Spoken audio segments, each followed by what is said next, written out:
Bonjour tout le monde, bienvenue à cette séance régulière du Conseil municipal. On est tenu par les moyens technologiques, là, comme c'est le cas depuis le début de la pandémie. On est le 16 novembre 2020, en début de soirée. Ça me prendrait une proposition pour l'ouverture de la séance. Propose l'ouverture. Monsieur O'Connor, proposition pour l'ouverture, pour l'adoption, pardon, de l'ordre du jour. Je propose. Madame Mathurin, ça va pour tout le monde? Oui. Le point 3, c'est la période de questions du public. On n'en a reçu aucune en amont. Comme je vous rappelle aux gens, là, comme on ne peut pas recevoir de public dans la séance du Conseil présentement, on prend les questions par écrit via un petit formulaire web simple et efficace sur le site web de la Ville.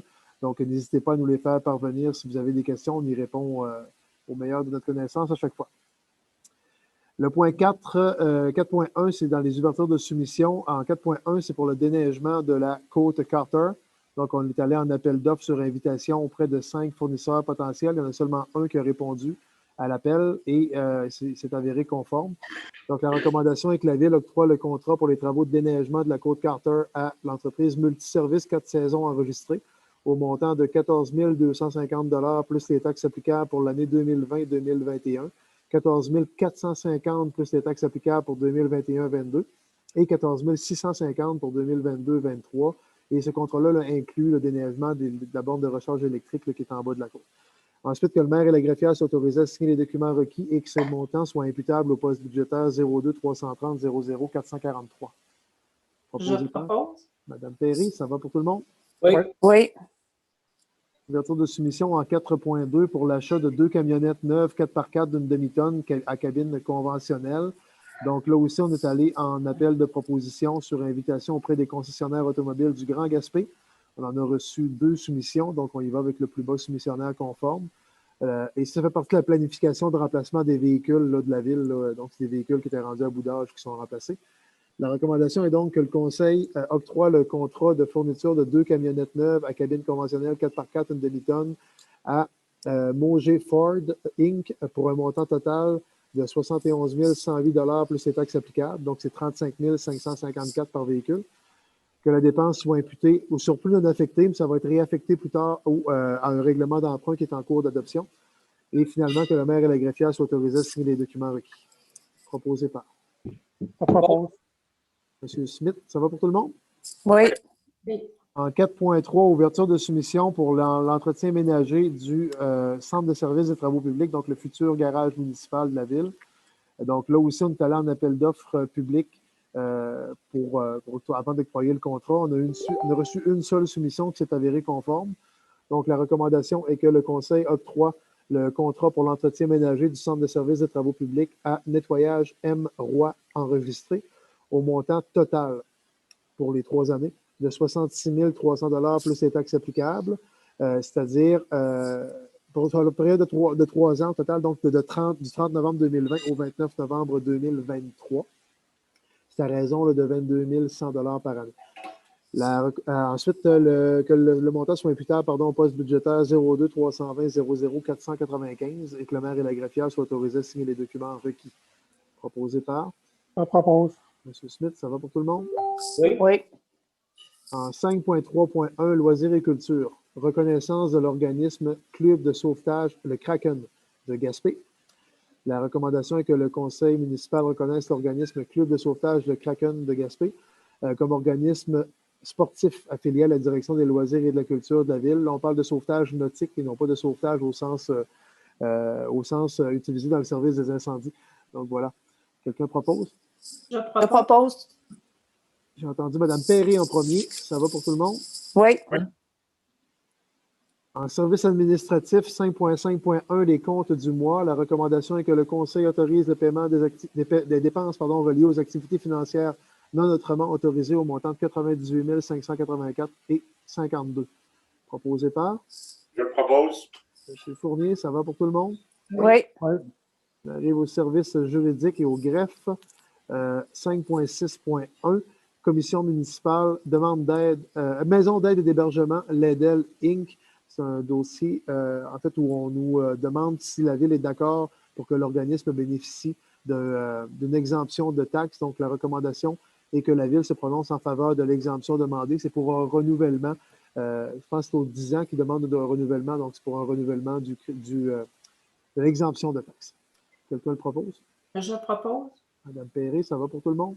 Oui. En Oui. 5.6.2, paiement de factures aux assurances BFL Canada Risque et Assurance pour le renouvellement d'assurance 2020-2021.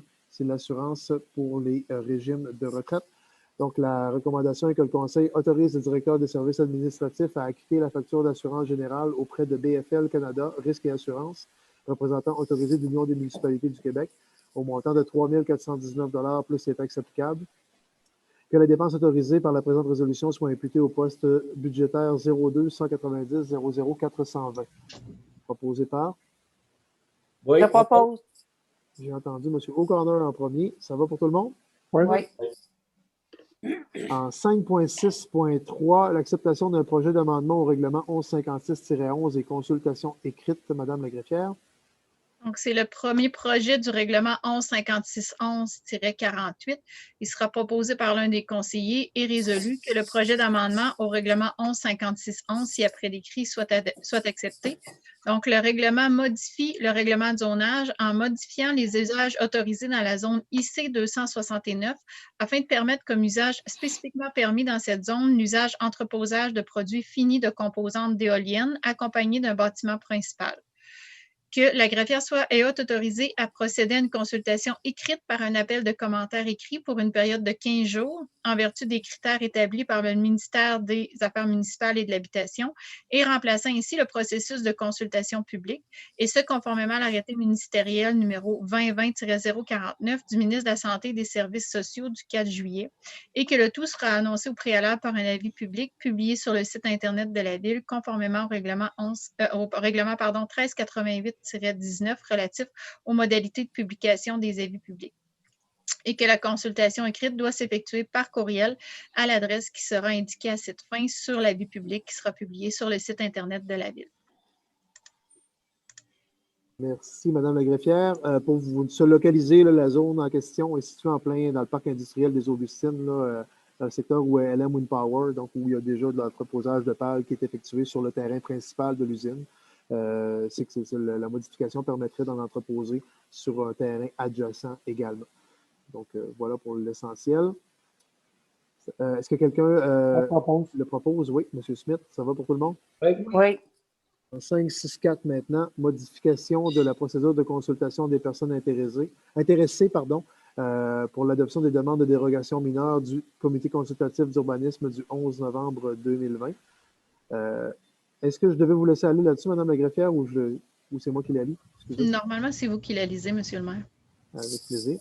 Donc, la recommandation est que le Conseil autorise, je ne sais jamais des fois pour les technicalités légales à qui les présente. Donc, dans ce cas-ci, c'est moi. Donc, que le Conseil autorise la consultation écrite des personnes intéressées annoncée par un avis public préalable de 15 jours, publié sur le site Internet de la Ville, conformément au règlement 1388-19 relatif aux modalités de publication des avis publics en ce qui concerne les demandes de dérogation mineure présentées au Comité consultatif d'urbanisme du 11 novembre 2020. Donc, c'est simplement pour qu'on y aille en consultation écrite, comme on fait le cas depuis le début de la pandémie. Quelqu'un le propose? Elle propose. Monsieur Fournier, ça va pour tout le monde? Oui. Oui. On arrive à les points de direction générale en 5.7.1, plan de sécurité civile. C'est simplement le plan de mesures d'urgence de la Ville qui doit être, qui a dû être renouvelé ou revampé ou amélioré ou ajusté au bout du jour. Donc, la recommandation, c'est que le plan de sécurité civile de la municipalité préparé par la direction générale en collaboration avec les autres services de la municipalité soit adopté, que le directeur général soit nommé responsable de la mise à jour et de la révision du plan de sécurité civile, que cette résolution abroge tout plan de sécurité civile adopté antérieurement par la municipalité ainsi que toute nomination antérieure concernant la personne désignée pour effectuer la mise à jour ou la révision de ce plan. Il n'y a pas de modification majeure, c'est vraiment une mise à jour du plan de mesures d'urgence. Quelqu'un le propose? Je propose. Madame Mathurin, ça va pour tout le monde? Oui. En 5.7.2, c'est un point qui avait été apporté par Mme Mathurin au Conseil. Donc, la recommandation est que le Conseil demande à Pêche et Océan Canada de procéder à l'enlèvement du quai de bois au quai de L'Anse-à-Valo, partie de quai qui est tellement décrépit qu'on ne peut pas appeler ça un quai. C'est une propriété de Pêche et Océan. Et que le tout soit réalisé aux frais exclusifs de Pêche et Océan Canada, qu'une copie de la présente résolution soit envoyée à la ministre des Pêches, des Océans et de la Garde côtière canadienne, ainsi qu'à notre député, la ministre Le Boutillier.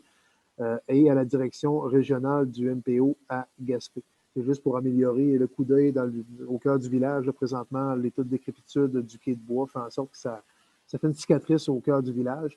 Et avant de prendre un proposeur, juste mentionner que, comme c'était discuté au sein du conseil avant la séance publique, ce qui n'est pas question que la ville de Gaspé embarque dans un processus de rétrocession d'un autre quai. Là, on l'a vécu avec le quai de Lanceau-Griffon. C'était une expérience assez périlleuse et difficile, donc il n'est pas question qu'on le fasse. C'est pour ça qu'on demande à Pêche et Océan de s'occuper de ces infrastructures. Donc, voilà. Madame Mathurin, j'imagine que vous le proposez.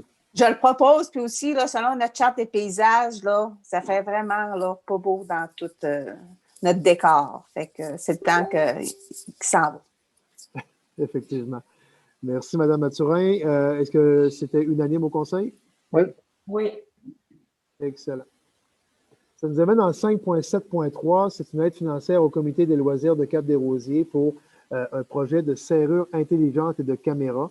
C'est pour mieux contrôler les allées et venues sans avoir toujours quelqu'un sur place, là, particulièrement pour la question du gymnase qui est dans ce bâtiment-là.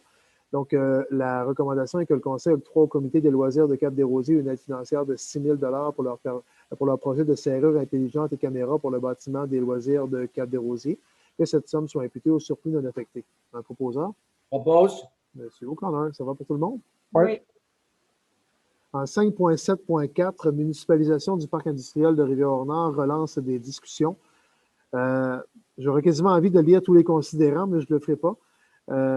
C'est une très longue résolution qui reprend l'historique complet depuis 1996 du dossier du projet de municipalisation du parc industriel des pêches à Rivière-Nord qui est propriété du MAPAC. Donc, la recommandation au final, c'est que le Conseil informe le MAPAC que la Ville de Gaspé est disposée à reprendre les discussions dans le cadre du processus de municipalisation du parc industriel de Rivière-Nord, mais que le tout soit conditionnel, d'abord, à la mise à jour complète de l'analyse des infrastructures préparée par la firme Roche Limitée Groupe Conseil en septembre 2013. Ça a 7 ans, cette étude d'ingénierie-là. Je pense qu'avant d'entreprendre des discussions, on doit savoir quel est l'état du parc industriel. Ensuite, à la réalisation par le MAPAC des travaux requis par cette étude actualisée, une telle réalisation devant être faite à la satisfaction de la Ville de Gaspé. Donc, on va demander au MAPAC de faire le job, de faire les travaux de mise à niveau. Ensuite, au paiement complet de la facture pour les travaux de rapiessage mécanisé exécutés sur les rues de la Marie et de la Victoria en 2020 et des factures pour le remplacement de la pompe. Donc, comme depuis bien longtemps, tous les travaux majeurs d'infrastructure doivent être remboursés par le MAPAC. Mais chaque fois, c'est un éternel combat pour se faire rembourser ces factures-là. Ensuite, à l'actualisation de l'aide financière, l'actualisation ou l'indexation de l'aide financière de 50 000 qui est offerte par le MAPAC depuis 1996. C'était un 50 000 il y a 24 ans passés. Le coût de la vie a augmenté, mais on s'est toujours contenté du 50 000 même si ça coûte pas mal plus cher que ça de gérer le parc qui appartient au gouvernement du Québec. Donc, on va demander que ce soit indexé, cette somme-là, avant d'entreprendre de nouveau pour parler sur la municipalisation. Ensuite, à la confirmation de l'engagement d'assumer les dépenses en immobilisation en lien avec la sécurité des lieux pour les utilisateurs, les employés ou les autres. Le parc appartient au MAPAC. On est un bon gestionnaire et avec le 50 000 on s'occupe de déneiger les routes et de faire un entretien minimal. Ce n'est pas suffisant, 50 000 par année pour entretenir toutes les immobilisations qui sont dans un état de décrépitude avancé parfois. Donc, ça c'est des frais qui doivent être assumés par le MAPAC. Il va falloir qu'il s'engage dans ce sens-là. Ensuite, à l'établissement d'un échéancier réaliste et consensuel pour la finalisation du dossier. Qu'à défaut de s'entendre sur les conditions ci-dessus mentionnées d'ici au 30 avril 2021, la Ville de Gaspé pourra mettre fin à la gestion du parc industriel à compter de cette date, sans autre avis ni délai, et que le directeur général et le maire soient autorisés à discuter et à négocier toutes les modalités requises, tant au niveau administratif que politique, avec les autorités gouvernementales relativement à la présente résolution. Quelqu'un s'en fait le proposeur. Je propose, Monsieur le maire, puis je suis entièrement d'accord avec le contenu de la proposition parce que je ne me gênerai pas de le dire, c'est honteux qu'on soit obligé de se battre avec le gouvernement du Québec, entre autres par la voie du MAPAC, pour respecter les contrats qui ont été donnés il y a longtemps. Merci, M. Coton. Votre proposition, est-ce que quelqu'un... en fait, est-ce que c'est unanime au Conseil? Oui. Oui. Excellent. Je me suis permis de beurrer un petit peu plus épais pour l'expliquer c'était quoi la teneur de tout ça. Et je suis persuadé qu'il y aura sans doute une attention médiatique portée là-dessus, même si ce n'est pas nous qui va courir après. les médias nous interpellent toujours les lendemains de séance, donc je vais sûrement avoir à répondre à ces questions-là. Je l'étayerai un petit peu plus sur la scène publique. Ça prend du crémage, monsieur le maire, puis il va en avoir. Merci, M. Coton. Ça nous amène en 5.7.5, autorisation au groupe Beau Village à déposer une demande d'aide financière au Fonds Région et Ruralité FRR volet 4. C'est dans le cadre du dossier de piste cyclable à Rivière-au-Nord. Donc, on achève d'attacher le montage financier. On a une possibilité de financement dans ce fonds-là, auquel la Ville de Gaspé ou les organisations de la Ville de Gaspé sont admissibles. Donc, la recommandation, c'est que le Conseil appuie la demande du groupe Beau Village pour l'obtention d'une contribution financière du programme Fonds Région et Ruralité FRR volet 4 du ministère des Affaires municipales et de l'Habitation. Proposé par M. Coton. Ça va pour tout le monde? Oui. 5.7.6, octroi d'un mandat au comité ZIP de la Gaspésie pour l'organisation de consultations publiques sur la conciliation des usages sur les plages du territoire de la ville. On en a parlé, en fait, j'en ai parlé pas mal à la dernière séance, ça faisait partie de mon mot du maire. Il y avait une question d'une citoyenne également sur ce point-là. On disait que c'était en cheminement, bien là, on a une entente pratiquement finale avec le comité ZIP de la Gaspésie. La recommandation, c'est que le Conseil accepte l'offre de service du comité ZIP de la Gaspésie au montant de 15 000 il y a une partie qui va être assumée par la MRC Côte-de-Gaspé et une partie par la Ville là-dessus. L'objectif, c'est d'arriver avec, en fait, d'avoir le pouls de la population pour pouvoir ensuite aller négocier une entente de délégation de gestion avec le ministère de l'Énergie et des Ressources naturelles. Et ensuite que le montant assumé par la Ville, la part assumée par la Ville soit imputée au surplus non affecté. Quelqu'un le propose? Je propose. M. Smith, ça va pour tout le monde? Oui. Oui. On arrive au point de ressources humaines en 5.8.1. C'est l'actualisation annuelle de la politique de la Ville de Gaspé en matière de santé et sécurité au travail. La recommandation est que le Conseil autorise le maire à signer un engagement au niveau de la santé et sécurité au travail et à en informer le personnel, les sous-traitants, les visiteurs ainsi que les fournisseurs. Que la direction des ressources humaines soit mandatée pour la faire connaître et diffuser les documents pour informer le personnel. Une vérification soit effectuée afin que les contrats avec les fournisseurs et les sous-traitants incluent une clause au niveau du respect des lois et règlements applicables en matière de santé et sécurité au travail. Quelqu'un le propose? Je le propose. Mme Mathurin, ça va pour tout le monde? Oui. En 5.8.2, l'embauche d'une personne salariée au poste de préposé d'aréna et journalier pour un poste annuel. La recommandation est que, et ça c'est tout de suite un processus, un processus de recrutement interne et externe. Donc, la recommandation est que le Conseil procède à l'embauche de M. Éric Michaud au poste annuel de préposé d'aréna et journalier, et ce, en date du 22 novembre 2020. Que les conditions de traitement incluses dans la convention collective soient appliquées sur la classe 3 échelon 1, que la période d'essai soit de 26 semaines, débutant à compter de la première journée de travail, que le titulaire du poste devra fournir un certificat médical de bonne santé et un formulaire d'antécédent criminel, que la dépense salariale soit imputée au code budgétaire 02 701 32 141. Proposé par? Je propose. Mme Perry, ça va pour tout le monde? Oui. En 5.8.3, une autre embauche qui fait suite aussi à un processus de recrutement interne et externe. Cette fois-ci, c'est au poste saisonnier d'hiver et de préposé d'aréna et journalier. La recommandation est que le conseil municipal procède à l'embauche de M. Marc-Aurèle Cloutier au poste saisonnier d'hiver budgété 27 semaines, de préposé d'aréna et journalier, et ce, en date du 22 novembre 2020. Que les conditions de traitement incluses dans la convention collective soient appliquées sur la classe 3 échelon 1.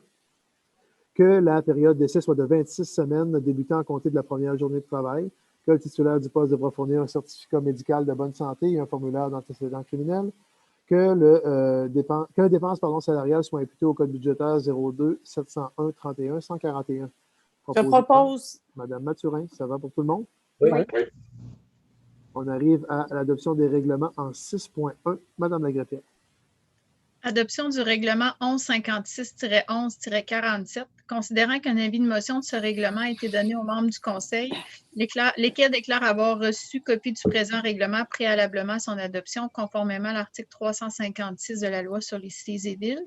Considérant qu'une copie du règlement a été mise à la disposition du public dès le début de la séance, il sera proposé par l'un des conseillers et résolu que le règlement portant le numéro 1156-11-47, amendant le règlement de zonage 1156-11, en modifiant les usages autorisés dans la zone CE 271, afin de permettre comme usage spécifiquement permis l'usage vente au détail de motocyclettes, de motoneige et leurs accessoires, et en modifiant les usages autorisés dans la zone CE 271 afin de permettre la location et la réparation des motocyclettes de motoneige et leurs accessoires en usage complémentaire à l'usage 5594 soit adopté. Je propose. M. Smith le propose. La zone en question, c'est la zone où se trouve l'épicerie Super C, entre autres. C'est tout ce secteur-là. Et c'est un dossier qu'on a. C'est la troisième fois qu'il passe par le conseil municipal. Il y a eu période de consultation, etc. Donc, c'est la dernière étape au conseil municipal. La seule étape qui manque au dossier, ça va être le certificat de conformité de la MRC au FIMA d'aménagement. Donc, voilà qui complète. Est-ce que c'était unanime, pardon? J'ai oublié Oui. Oui, excellent. Oui. Merci. Ça nous amène maintenant aux avis de motion en 7.1. Madame la greffière. Avis de motion et dépôt du projet de règlement modifiant le règlement 1400-19 relatif au lieu d'élimination de neige et établissement de tarification pour les utilisateurs du site de Gaspé en remplaçant l'annexe D. L'objet de ce règlement est de mettre à jour la tarification du site de neige usée de Gaspé et d'établir les tarifs pour les 3 prochaines années. Suivant cette présentation, l'un des conseillers donne avis de motion qui sera soumis pour adoption à une séance subséquente de ce conseil, un règlement modifiant le règlement 1400-19 relatif au lieu d'élimination de neige et établissant une tarification pour les utilisateurs du site de Gaspé en remplaçant l'annexe D et procède également à son dépôt en séance tenante. Le texte de ce règlement est remis à chacun des membres du conseil présent à cette séance et le projet de règlement est mis à la disposition du public conformément à l'article 356 de la loi sur les cités et villes. Donne l'avis de motion. M. Smith donne l'avis de motion. Merci. Simplement, en fait, ça va être la même affaire pour le point 7.2, là, juste pour dire aux gens ce qu'on planifie au niveau de présentement, c'est une augmentation de quelques sous du voyage pour la prochaine année. Et ensuite, ça va être 50 sous du voyage pour les augmentations annuelles. Là, ça va être très prévisible à l'avenir plutôt que d'être soumis aux aléas des différents conseils. 7.1, avis de motion donné par M. Smith. 7.2, même principe pour le secteur de Rivière-au-Nord, Mme Greffière. Avis de motion et dépôt du projet de règlement modifiant le règlement 1401-19 relatif au lieu d'élimination de neige et établissant une tarification pour les utilisateurs du site de Rivière-au-Nord en remplaçant l'annexe B. L'objet de ce règlement est de mettre à jour la tarification du site de neige usée de Rivière-au-Nord et d'établir les tarifs pour les 3 prochaines années. Suivant cette présentation, l'un des conseillers donne avis de motion qui sera soumis pour une adoption à une séance subséquente de ce conseil, le règlement modifiant le règlement 1401-19 relatif au lieu d'élimination de neige et établissement de tarification pour les utilisateurs du site de Rivière-au-Nord en remplaçant l'annexe B et procède également à son dépôt en séance tenante. Le texte de ce règlement est remis à chacun des membres du conseil présent à cette séance et le projet de règlement est remis à la disposition du public conformément à l'article 356 de la loi sur les cités et villes. Je donne l'avis de motion. Quand on donne l'avis de motion, parfait. Donc, je viens de l'expliquer un petit peu aussi. En 7.3, Mme la greffière, on continue. Avis de motion et dépôt du projet de règlement décrétant une dépense d'une somme de 500 791 $ et un emprunt de la même somme pour la réalisation de travaux de réfection de l'usine d'épuration des eaux usées de Sandy Beach. L'objet de ce règlement est de contracter un emprunt de 500 791 afin d'effectuer des investissements importants à l'usine de traitement des eaux usées qui permettront de maintenir un traitement adéquat des eaux. Afin de pourvoir aux dépenses engagées par cet emprunt, il sera prélevé annuellement pendant 15 ans sur chacun des immeubles desservis par le réseau d'égouts de la municipalité et situés sur le territoire de la municipalité, une taxe spéciale à un taux suffisant d'après leur valeur telle qu'elle apparaît au rôle d'évaluation en vigueur à chaque année. Suivant cette présentation, l'un des conseillers donne avis de motion qui sera soumis pour une adoption à une séance subséquente de ce conseil, un règlement décrétant une dépense de 500 791 et un emprunt de la même somme pour la réalisation de travaux de réfection de l'usine d'épuration des eaux usées de Sandy Beach et procède également à son dépôt. Le texte de ce règlement est remis à chacun des membres du conseil présent à cette séance et le projet de règlement est mis à la disposition du public conformément à l'article 356 de la loi sur les cités et villes. Je donne l'avis de motion. Je donne l'avis de motion. Ça a été très bien expliqué par l'avis de motion, donc je n'ai rien à ajouter. On va en 7.4 maintenant. Un dernier avis de motion pour ce soir. Avis de motion et dépôt du projet de règlement sur la préparation, la collecte et la disposition des matières recyclables et résiduelles. L'objet de ce règlement est d'actualiser le règlement actuel et d'adopter un règlement similaire à celui de la MRC du Roger-Percé, ce qui facilitera la gestion des matières résiduelles puisque nous procéderons à un appel d'offres commun pour le service de collecte des matières résiduelles. Suivant cette présentation, l'un des conseillers donne avis de motion qui sera soumis pour en adoption à une séance subséquente de ce conseil, un règlement sur la préparation, la collecte et la disposition des matières recyclables et résiduelles. Le texte de ce règlement est remis à chacun des membres du conseil présent à cette séance et le projet de règlement est immédiatement mis à la disposition du public conformément à l'article 356 de la loi sur les cités et villes. Donne l'avis de motion. Fournier donne l'avis de motion. Simple commentaire là-dessus, c'est excessivement complexe, mais le but, c'est vraiment de s'amalgamer avec la MRC Rocher-Percé. Il n'y a rien d'extraordinaire dans ce nouveau règlement-là. Il y a des améliorations, il y a des bonifications, mais rien d'extraordinaire. Si les gens ont des questions, ils peuvent aussi s'adresser à la direction de la régie des matières résiduelles, à Mme Drapeau, entre autres, qui est beaucoup plus spécialiste que je peux l'être au niveau de ces questions techniques-là. Fait que voilà. Ça complète les avis de motion. Il reste un dernier point. C'est en 8.1, c'est le comité consultatif d'urbanisme. La recommandation est que le procès-verbal de la réunion du comité d'urbanisme tenue le 11 novembre 2020 soit accepté avec ces recommandations. Je le propose. M. O'Connor propose l'adoption en bloc. Excellent. Le point 10, c'est la deuxième période de questions du public. On n'en avait pas reçu, donc ça me prendrait maintenant une proposition pour fermer la séance. Je propose. Mme Mathurin est assez forte pour lever l'Assemblée. Merci tout le monde. Merci aux gens à la maison de nous suivre par vidéo. On peut mettre fin à la captation de l'enregistrement.